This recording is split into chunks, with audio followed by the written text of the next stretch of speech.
تو اسلام ایمان بھی ہے، اسلام بھی ہے، عقیدہ بھی ہے، اعمال بھی ہے۔ یہ ہمیں کہاں سے ملے گا؟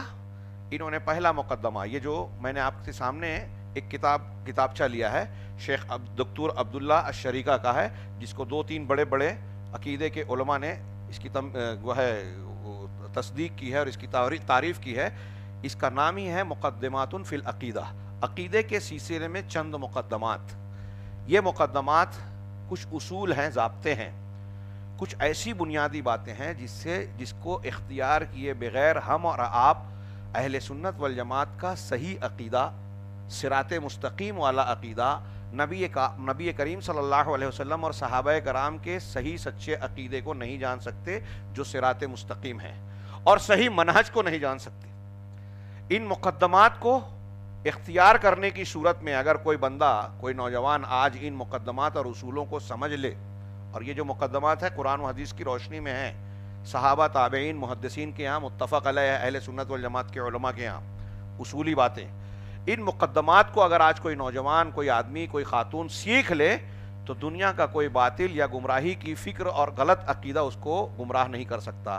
وہ انحراف سے بچ جائے گا، وہ دین کو صحیح جگہ سے لے گا، دین کو وہیں سے لے گا جہاں سے لینا چاہیے، اور دین میں گمراہی سے، انحراف سے اور گمراہ لوگوں کے جو غلط مذاہب آج رائج ہیں دنیا کے اندر، ہمارے اسلام اور مسلمانوں کے نام سے بھی، ان سے بھی انشاءاللہ محفوظ رہے گا۔ اس اعتبار سے یہ جو میں مقدمات بیان کرنے جا رہا ہوں، اگرچہ ہو سکتا ہے میرے سمجھانے کی کمی کی وجہ سے ہو سکتا ہے آپ کو خشک لگے، کچھ ایسا لگے کہ بہت زیادہ دلچسپی کی بات نظر نہ آ رہی ہو، لیکن یہ انتہائی اہم چیزیں ہیں۔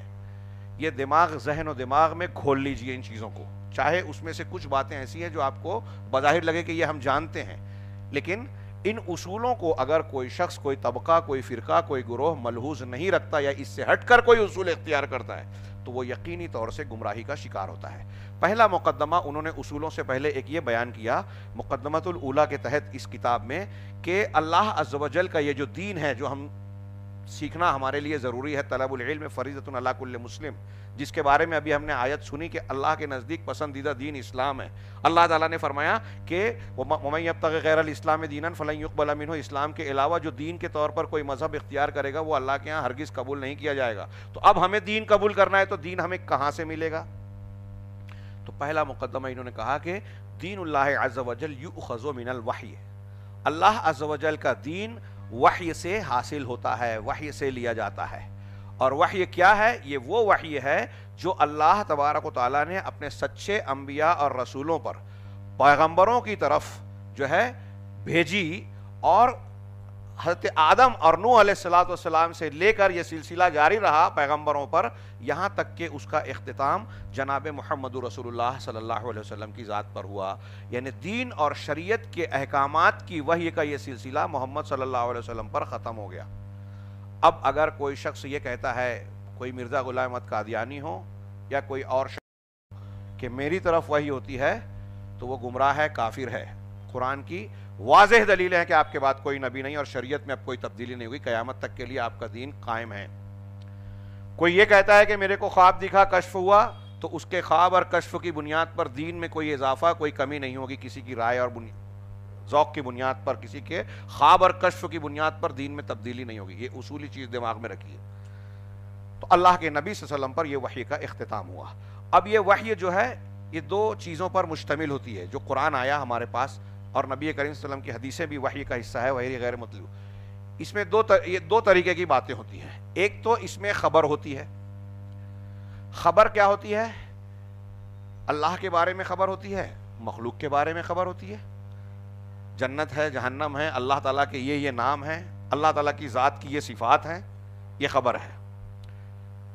اور انشاء، خبر کے علاوہ ایک انشاء ہوتی ہے۔ انشاء جس کو کہتے ہیں یعنی کسی کام کے کرنے کا حکم ہے یا کسی کام کو نہ کرنے کا حکم ہے، امر اور نہی۔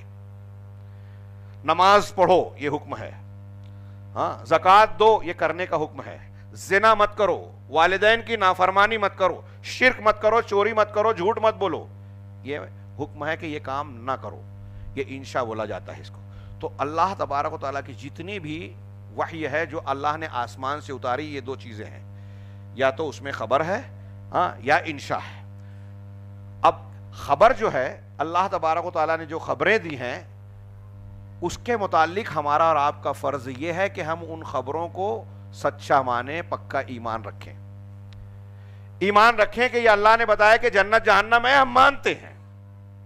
اتنے پیغمبر گزرے ہیں، حضرت نوح علیہ السلام، حضرت ابراہیم علیہ السلام تھے، ان کے ایسے ایسے واقعات ہوئے، ہمارا ایمان ہے۔ قبر میں ایسا ہوگا، آخرت میں ایسا معاملات ہوں گے، اللہ کی یہ صفات ہیں۔ ایسے فرشتے ہوتے ہیں، فرشتوں کی یہ صفات ہیں۔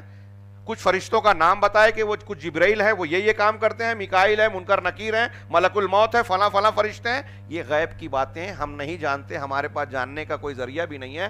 اللہ نے وحی کے ذریعے سے بتائی، ہم اس کی تصدیق کریں، اس پر یقین کریں کہ اللہ نے جیسا کہا ہے ہم مانتے ہیں۔ خبر کے بارے میں ہم کو تصدیق کرنی ہے، لیکن جہاں تک کہہ رہے ہیں اس پر یقین اور عقیدہ ہونا چاہیے۔ اور جو اوامر اور نواہی ہیں، حکم ہے، انشاء جس کو کہا کہ ایسا کرو اور ایسا نہ کرو، اس کے متعلق ہمارا عقیدہ یہ ہونا چاہیے کہ پہلی بات تو اس کو ہم دین مانیں، عقیدہ رکھیں کہ یہ اللہ کا رسول کا حکم ہے، یہ دین ہے، تو اس کی پہلے تصدیق کریں، یہ ایمان کا حصہ۔ اس کا انکار کریں گے کافر ہو جائیں گے۔ اور پھر تصدیق کرنے کے بعد اس میں جو کرنے اور نہ کرنے کا تقاضا اللہ اور رسول کی جانب سے کیا گیا ہے اس پر اپنی طاقت کے مطابق عمل کریں۔ نماز پڑھو، نماز پڑھنے کی پوری کوشش کریں، زکوٰۃ دو، والدین کی فرما برداری کرو، جو جو حکم دیا ہے کرنے کے لیے ہم کریں، جن سے منع کیا گیا اس سے بچیں۔ یہ اللہ کے دین کے اندر جو انشاء ہے اس کا فریضہ ہوا۔ اس اعتبار سے علماء اہل علم نے دین کی ان دو چیزوں کو دو قسموں میں تقسیم کیا، ایک عقیدہ اور ایک شریعت۔ عقیدہ اور شریعت، شریعت کو دو قصوں میں تقسیم کیا۔ شریعت جو ہے یعنی احکام و مسائل، عقیدے کے مقابلے میں شریعت ہے، احکامات ہیں۔ احکامات دو طریقے کے ہیں، ایک شعائر ہے، ایک شرائع ہے۔ شعائر کو ہم کہہ سکتے ہیں کہ یہ عبادات ہیں، عبادتیں، نماز، روزہ، حج، زکوٰۃ، عبادتیں ہیں، ارکان اسلام اور جہاد وغیرہ، یہ شعائر ہیں۔ اور معاملات جیسے بیوع، لین دین، قسم کھانا، نظر ماننا، حدود، نکاح، طلاق، یہ احکامات ہیں، معاملات ہیں۔ علامہ شیخ الاسلام ابن تیمیہ نے اس کے بارے میں کہا کہ اللہ کا کلام یا تو خبر ہے یا امر ہے، جو میں نے بیان کیا۔ اور خبر مخبر کی تصدیق چاہتی ہے کہ ہم یہ بات مانیں کہ قرآن میں اللہ نے جو کہا، رسول نے جو فرمایا، سند صحیح سے ہے تو ہم اس کو مانیں، تصدیق کریں، اس کا انکار نہ کریں۔ دین کو ماننے کے لیے یہ ضروری ہے۔ اور خبر کے بارے میں، امر کے معاملے میں یہ ہے کہ جو حکم اللہ اور رسول نے دیا ہم اس کے سامنے سر جھکا دیں، اس پر اس کی تابعداری اور پابندی کرنے کی کوشش کریں۔ ایسی ہی بات علامہ ابن حجر العسقلانی نے کہی، میں اس قول کو چھوڑتا ہوں۔ اب یہاں اس کے بعد جو بتائی کہ دین کی یہ دو قسمیں ہیں، تو اس میں ہم عقیدے سے متعلق گفتگو کرنے جا رہے ہیں۔ عقیدہ کسے کہتے ہیں؟ شارٹ میں، اختصار میں، عقد یعقد کو معنی ہوتا ہے مضبوطی سے باندھنا، تاکید کرنا، مضبوط کرنا، یہ معنی ہوتا ہے۔ اور اصطلاح میں عقیدے کا مطلب ہوتا ہے العقیدۃ ہی الایمان الجازم التی لا یتطرق الیہ شک ولا تردد ولا ارتیاب، کہ عقیدہ اس چیز کو کہتے ہیں جو آپ کے ہمارے دل میں انتہائی مضبوط یقین ہو، جس میں شک کے، تردد کے، جھجک کے، گمان کے داخل ہونے کی کوئی گنجائش نہ ہو۔ اللہ ہے مثال کے طور پہ، ہمارا دل یقین مانے، یہ عقیدہ ہے۔ اگر ہم کو شک ہے کہ اللہ ہے کہ نہیں ہے، شک آ جائے، ایک ہی ہے کہ ایک کے علاوہ بھی ہے، شک آ جائے تو یہ عقیدہ نہیں ہے، ایمان نہیں ہے، کیونکہ اس میں شک آ گیا۔ جس یقین میں شک آ گیا، یقین نہ رہا، وہ یقین عقیدہ نہیں کہلائے گا۔ تو عقیدہ ایمان جازم کو، پختہ یقین کو کہتے ہیں، جس میں شک جانے کی کوئی گنجائش نہیں ہے۔ اب کوئی شخص اگر ایسی چیز کا ایمان رکھتا ہے کہ میں فلاں فلاں چیز کو صحیح مانتا ہوں، میرا عقیدہ ہے، تو اس کا مطلب یہ ہے کہ وہ اس پر یقین رکھتا ہے۔ اعتقاد تو میں نے اس کا عقیدہ رکھا۔ اب ہم اگر بہت سارے گمراہ فرقے، باطنیین، متکلمین، معتزلہ اور گمراہ فرقوں کو دیکھیں، ایسے یہود و نصارہ کو دیکھیں، تمام گروہوں کو دیکھیں، بدھ مذہب کے ماننے والوں کو، ہندو دھرم کے ماننے والوں کو، اور دوسرے بہت سارے لوگوں کو، مسلمانوں کو دیکھیں، تو ہم ہر ایک کو دیکھتے ہیں کہ ہر مذہب کا ماننے والا کچھ نہ کچھ چیزوں کو پر یقین رکھتا ہے کہ ایسا ہے۔ کوئی گوتم بدھ کو خدا مان رہا ہے یا اس کے تعلق سے کچھ عقیدہ رکھ رہا ہے، بدھسٹ لوگ، نصارہ حضرت عیسیٰ علیہ السلام کو نعوذ باللہ اللہ کا بیٹا کہہ رہے ہیں، تو ایسی کچھ نہ کچھ چیزوں پر ہر مذہب کے ماننے والے یقین اور اعتقاد رکھتے ہیں، ایمان جازم رکھتے ہیں، ایسے ہی مسلمان بھی۔ تو اسی بنیاد پر ہم کہیں گے کہ عقیدہ دو طرح کا ہوا، ایک عقیدہ وہ جو صحیح ہو، ایک عقیدہ وہ جو باطل ہو، غلط ہو۔ صحیح عقیدہ کیا ہے، صحیح عقیدہ کیا ہے اور باطل عقیدہ کیا ہے؟ اب ہم دنیا کے دوسرے مذاہب کے لوگوں کے اور دوسرے مسلک کے لوگوں کے بیچ میں کھڑے ہیں، باطنی ہیں، شیعہ اور روافظ ہیں، ہم اہل سنت والجماعت ہیں۔ شیعہ یہ کہہ رہے ہیں 12 امام کا ایسا ایسا معاملہ ہے، عالم الغیب ہے، یہ ان کا عقیدہ ہے۔ ہم کہتے ہیں نہیں، وہ عالم الغیب نہیں، یہ ہمارا عقیدہ ہے۔ تو کون سا عقیدہ صحیح ہے، کون سا عقیدہ غلط ہے؟ ہم کیسے مانیں گے، کیسے جانیں گے؟ ایک عام آدمی کیسے جانے گا؟ اس کو جاننا ضروری ہے۔ ابھی میں نے بتایا کہ لا علمی کا عذر نہیں چلے گا۔ صرف اتنا کہنے سے آج ہمارے یہاں ایک بڑا طبقہ عوام کا، وہ مرد ہو یا خواتین، یہ سوچتا ہے اتنے سارے لوگ مانتے ہیں، اتنے بڑے مولانا صاحب ہیں، اتنے جبے کبے والے ہیں، ٹی وی پر روز آتے ہیں، تو ان کی بات غلط کیسے ہو سکتی ہے؟ اگر یہ معیار صحیح مانا جائے تو دنیا کا کوئی مذہب غلط ہو سکتا ہے کیا؟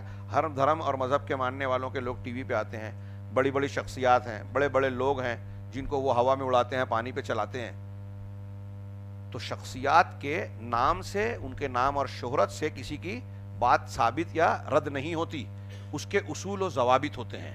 ہمارے سامنے جو اصول اور ضابطہ ہے، اللہ کی کتاب اور رسول، ابھی ہم نے مقدمہ پڑھا کہ انسان کو غیب کی اور عقیدے کی باتوں کو جاننے کے لیے صرف اور صرف ایک ذریعہ ہے، وحی الہی کا۔ اب وہ یا تو اللہ کی کتاب کی شکل میں ہے یا رسول کی صلی اللہ علیہ وسلم کے فرمان اور سنت کی شکل میں۔ تو ہمارے سامنے معیار کیا ہے کہ ہم کس چیز کو صحیح عقیدہ مانیں گے؟ جو قرآن و حدیث کے مطابق ہو، قرآن و حدیث کی دلیلیں جس کی تائید کریں، اور جس چیز کی تائید قرآن و حدیث کی دلیل نہ کرتی ہو وہ صحیح عقیدہ ہو ہی نہیں سکتا۔ اس کو ہم کہیں گے کہ یہ عقیدہ باطل عقیدہ ہے۔ اس کی مثال صاحب کتاب نے دی کہ جیسے مسلمان یہ کہتے ہیں کہ ہم یہ کہتے ہیں کہ مسلمانوں کا عقیدہ صحیح ہے، نصارہ کا عقیدہ غلط ہے، تو اس کی دلیل کیا ہے؟ مثال کے طور پہ مسلمان کہتے ہیں کہ اللہ ایک ہے، واحد ہے، لا شریک ہے، وہ الصمد ہے، الاحد الصمد ہے، ہم کہتے ہیں۔ اور نصارہ کہتے ہیں کہ ان اللہ ثالث ثلاثہ، اللہ تین میں کا تیسرا ہے، تثلیث کے قائل ہیں۔ ہاں، ہندو ہمارے یہاں عوامی سطح پہ کہتے ہیں جتنے کنکر اتنے شنکر، ان کے پنڈت اور وہ دوسری باتیں کہتے ہیں۔ میں اس تفصیل میں جاؤں تو بات لمبی ہو جائے گی، میں صرف ایک مثال دے دیا، آپ غور کیجئے۔ تو اب ہم کہیں گے عقائد، نصارہ کہہ رہے ہیں کہ تین ہے، ہم کہہ رہے ہیں ایک ہے، ہم توحید و تثلیث کے قائل ہیں۔ کون سی بات صحیح ہے؟ قرآن کی، حدیث کی، عقل کی، فطرت کی ہر دلیل کہتی ہے کہ توحید والی بات صحیح ہے۔ اس لیے ہم کہیں گے کہ مسلمانوں کا توحید کا، اللہ ایک ہے، یہ عقیدہ حق ہے۔ اور عیسائی اور نصارہ جو کہتے ہیں کہ اللہ تین میں کا تیسرا ہے، اللہ، ابن اور روح القدس، یہ تین مل کر تثلیث کے قائل ہیں، جو کہا یہ باطل مذہب ہے، اس کی کوئی دلیل نہیں ہے۔ اس کے باطل ہونے کی دلیل یہ ہے کہ اس کی کوئی دلیل حق ہونے کی ہے ہی نہیں۔ اس لیے یہ عقیدہ عقیدہ باطل ہے، اور جو باطل عقیدہ ہے اسے ہم قبول نہیں کریں گے، قبول کریں گے تو گمراہ ہو جائیں گے۔ یہ ایک مثال دی۔ دوسری مثال انہوں نے دی کہ یہود و نصارہ انبیاء کرام علیہم الصلاۃ والسلام کے بارے میں یہ عقیدہ رکھتے ہیں، اپنی کتابوں میں لکھ مارا کہ انہوں نے شراب پیا، ان میں سے کچھ ایسے ہیں جنہوں نے بتوں کی پرستش کی، ان میں سے کچھ ایسے ہیں جنہوں نے اپنی نعوذ باللہ نقل بھی نہیں کرنا چاہیے، لیکن تحریف شدہ تلمود اور توریت میں یہ چیز موجود ہے، اس لیے نقل ذکر کر رہا ہوں۔ ان میں سے کچھ لوگوں نے کہا کہ بعض انبیاء نے اپنی بیٹی کے ساتھ نعوذ باللہ جو ہے زنا کیا اور جسمانی تعلق قائم کیا، انبیاء کے بارے میں، جو ایک شریف آدمی نہیں کر سکتا، اللہ تعالیٰ کی پناہ۔ اب اگر ہم کہیں کہ یہ ان کا عقیدہ ہے تو کیا یہ عقیدہ صحیح ہے؟ سوال ہی پیدا نہیں ہوتا۔ کیوں؟ مسلمانوں کا عقیدہ یہ ہے کہ انبیاء کرام معصوم ہوتے ہیں، اللہ تبارک و تعالیٰ نے ان کو فواحش سے، منکرات سے، ہلاک کرنے والے گناہوں سے، بڑے بڑے گناہوں سے محفوظ رکھا۔ بشری تقاضے سے اجتہادی سطح کی کہیں کہیں غلطیاں ہوئی، جیسے حضرت یونس علیہ السلام کی، وہ اس باب میں نہیں آتا اور اس کی فوراً اصلاح ہو گئی، اس اعتبار سے وہ معصوم عن الخطا ہے۔ تو انبیاء کرام معصوم ہیں، یہ فطرت کا، یہ شریعتوں کا عام اصول بھی ہے۔ اور جو یہود و نصارہ نے جو الزام تراشی انبیاء کرام علیہ الصلوۃ والسلام کی طرف ان گناہوں کی نسبت کر کے کی ہے، اس کی کوئی دلیل موجود نہیں ہے جو قابل قبول ہو، اس لیے ان کا یہ عقیدہ باطل ہے۔ یہ پہلا مقدمہ۔